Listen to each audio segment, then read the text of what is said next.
আফগানিস্তানের বিভিন্ন পর্বতমালা ও নদীতে স্বর্ণের খোঁজে নামছে দেশটির দরিদ্র জনগোষ্ঠী। বেকারত্ব ও আর্থিক অনটনে থাকা মানুষ জীবিকার তাগিদে ঝুঁকিপূর্ণ এ কাজ করছে, নামছে নদীর তলদেশ ও পাহাড়ি ঢালে। এতে মৃত্যুও হচ্ছে অনেকের।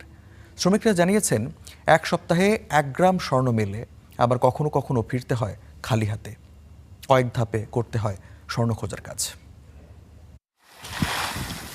আফগানিস্তানের পূর্বাঞ্চলের দুর্গম হিন্দুকুশ পর্বতমালা জীবিকার সন্ধানে নদীর তলদেশে সোনা খুঁজছেন কিছু মানুষ। চরম দারিদ্রতায় এই ঝুঁকিপূর্ণ কাজই এখন শত শত গ্রামবাসীর উপার্জনের ভরসা। সোনার সন্ধানে শ্রমিকরা শুরুতে নদীর শুকনো অংশ খনন করে পাথর সংগ্রহ করেন। এরপর নদীর পানিতে সেগুলো ধুয়ে কয়েক ধাপ ছাঁকনির পর মিলে কাঙ্ক্ষিত সোনার কণা।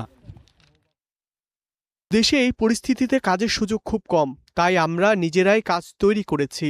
আমরা যে স্বর্ণের টুকরো পাই তা সাধারণত গমের দানার চেয়েও ছোট, তবুও সেটাই আমাদের ভরসা। গজিয়াবাদ এলাকাতেও একই চিত্র। সেখানে শত শত শ্রমিক পাহাড়ের ঢালে হাতুড়ি ও কোদাল দিয়ে পাথর ভাঙছেন। মানসম্মত প্রযুক্তির অভাব ও নিরাপত্তা বিধি না মানার কারণে দরিদ্র শ্রমিকদের জীবন প্রায় বিপদের মুখে পড়ে। চলতি মাসে আফগানিস্তানের উত্তরাঞ্চলের বাদাখশান প্রদেশে এক স্বর্ণখনিতে আকস্মিক পানির ঢলে অন্তত 3 জন শ্রমিক প্রাণ হারায়। ভাগ্য ভালো হলে এক সপ্তাহে প্রায় 1 গ্রাম স্বর্ণ পাওয়া যায়, যার মূল্য 8,000 আফগানি, যা প্রায় 125 মার্কিন ডলার।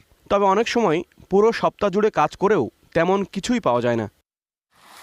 সাম্প্রতিক সময়ে বিশ্ববাজারে স্বর্ণের দাম বেড়েছে, যা স্থানীয় শ্রমিকদের এই ধরনের কার্যক্রমে আরও উৎসাহ বাড়িয়েছে। তবে বিশ্লেষকরা সতর্ক করে বলছেন, পানির উৎসগুলোতে বাঁধ তৈরি ও খনন করায় আফগানিস্তানের বিশুদ্ধ পানির সংকট তীব্র হচ্ছে।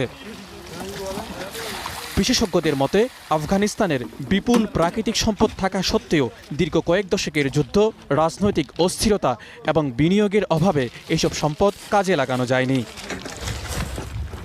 তবে সাম্প্রতিক বছরগুলোতে আফগানিস্তানের প্রাকৃতিক সম্পদ দেশীয় ও আন্তর্জাতিক বিনিয়োগকারীদের আকর্ষণ করেছে, কিন্তু পর্যাপ্ত নিয়ন্ত্রণ বা আধুনিক প্রযুক্তির অভাবে শ্রমিকরা ন্যায্য মূল্য থেকে বঞ্চিত হচ্ছেন।